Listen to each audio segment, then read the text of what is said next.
tambahin lagi nih. Harus diambil, bukannya dilaku, harus diambil ibu-ibu itu. Jualan merah, jualan apa? Cilok. Ini apa? Peristiwa memilukan menimpa seorang bocah perempuan penjual cilok di sekitar gerbang selatan Islamic Center, Tugu Utara, Koja, Jakarta Utara, pada Jumat, 19 September 2025. Bocah tersebut ditipu oleh seorang ibu-ibu yang berpura-pura membeli dagangannya.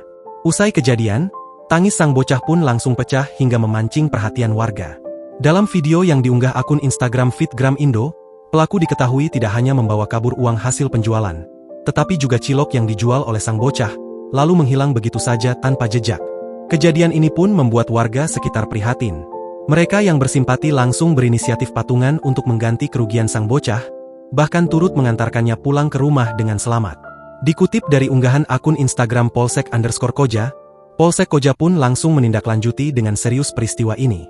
Pada Senin, 22 September 2025, pagi, personel Babin Kamtipmas, Bribka Suratno dan Bribka Wahyu langsung datang menemui bocah tersebut dan melakukan pengecekan TKP.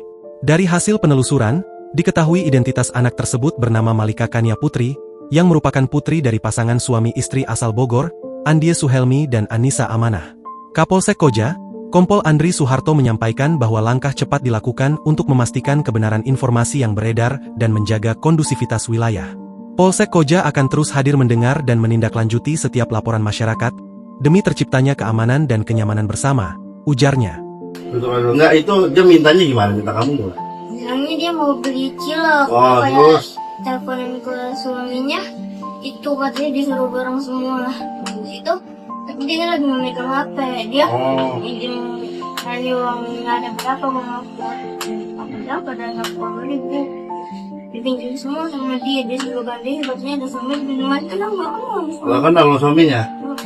Download Tribun X sekarang, menghadirkan lokal menjadi Indonesia.